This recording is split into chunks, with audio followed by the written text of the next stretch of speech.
Hi guys, Matt again. Welcome back to the Monitor Mix.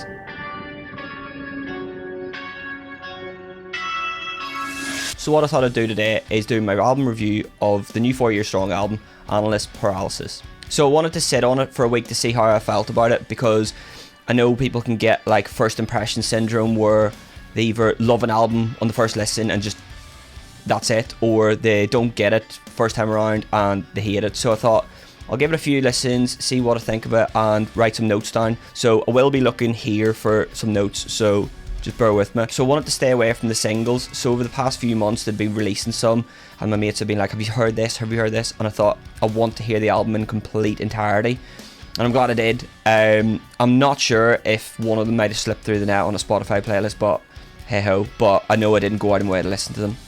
So first impressions, the first word I put down was chugs. The chugs are there, the chugs have been there the whole way through 4 Year Strong's career. The guitars have been so driven, I love it. First impressions on the artwork is, it's nightmare fuel. Like, I'll put it up somewhere. I think it's a very good artwork. Like, you will remember it. Like, that's the main thing. Taken away from that, I don't think I would put it on my wall as a piece of art. Put it like that.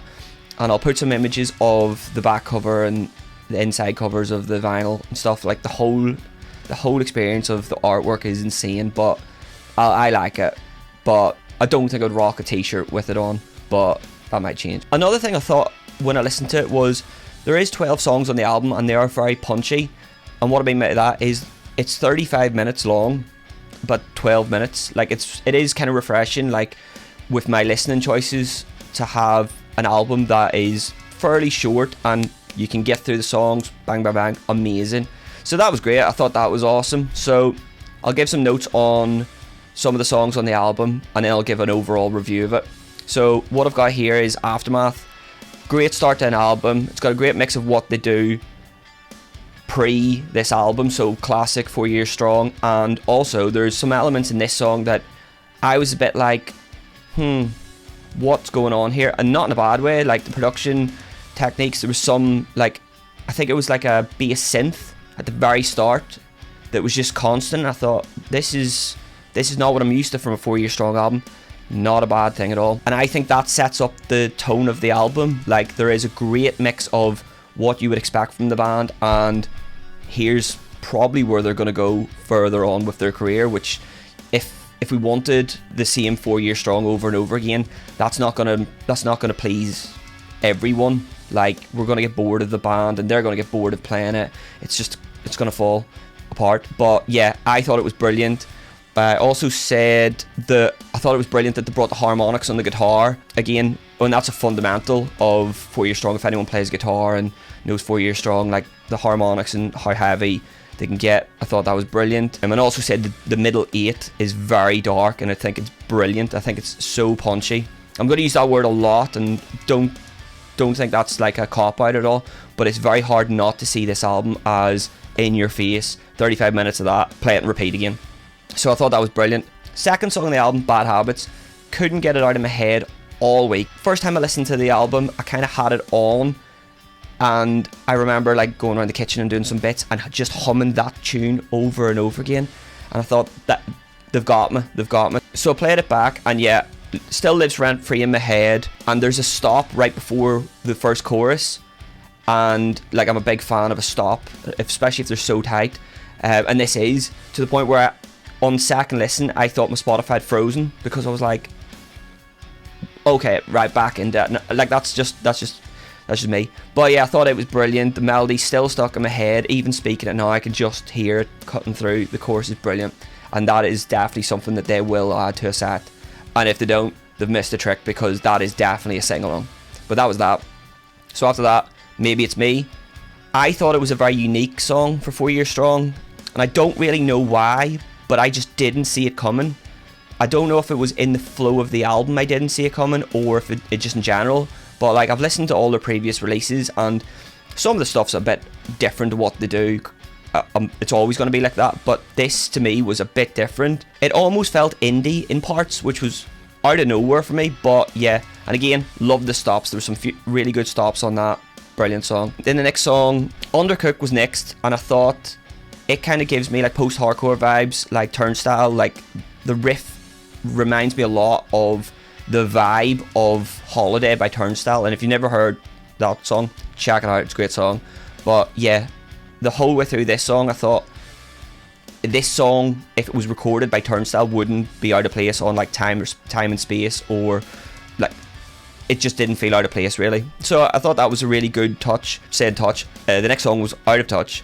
This one I listened to twice in a row, and the first time I didn't really get it again. I just felt, I like it, but I don't know why I like it. And I felt that when I listened to the second time round, in order with the album, I got it a bit more. Some of the notes that I said was, I don't think it would be on their set list for the tour coming up. And I'll talk about that in a minute, why I'm bringing that up. Because there's so many amazing songs on this album that if they were to do this album in entirety, it would go down well. But I don't think they're the type of band that would do that with the back catalogue they've got. So I could see Out of Touch being left off the list. But to me, it almost feels like a song that if they didn't play it for like, I don't know, 5 years live and then brought it out, it's a deep cut that everyone would lose their minds because they've heard it again. So that's the way I felt about it. That's not me saying it's a filler song. Listen to it yourself and tell me in the comments what you think. But to me, I really like it. But up against everything else, it to me doesn't have a place in the set yet. And that's important. Next was Daddy of Mine. Very heavy.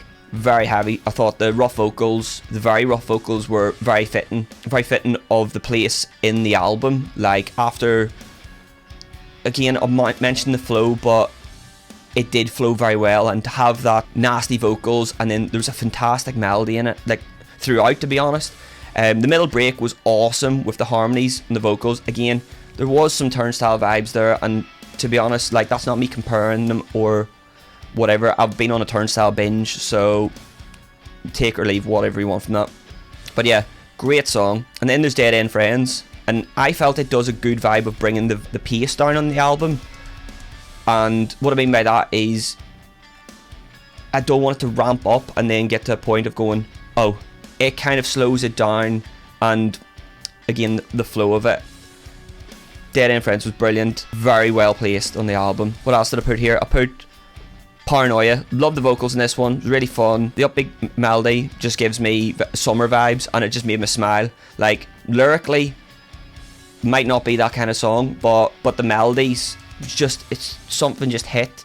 Like with the good weather, it'd be something I'd put on and just like have a good time to, and like play on guitar or stuff like that. That's the way I took it anyway. So really good song, vocals were fantastic. Next one was STFL. I felt the guitars had a bit of a mixed bag on this. Like the guitars were great, but I felt that they were all over the place, and I don't mean that in a bad way. Like there was a lot going on, and it kind of worked. The harmonies on the guitar, I think they used like a whammy pedal at once, and that was cool to hear, because you only really hear like Rage Against the Machine, obviously, and While She Sleeps use it a lot, and they use it very creatively. So to have it brought out very subtly and hearing it going, oh, that was brilliant.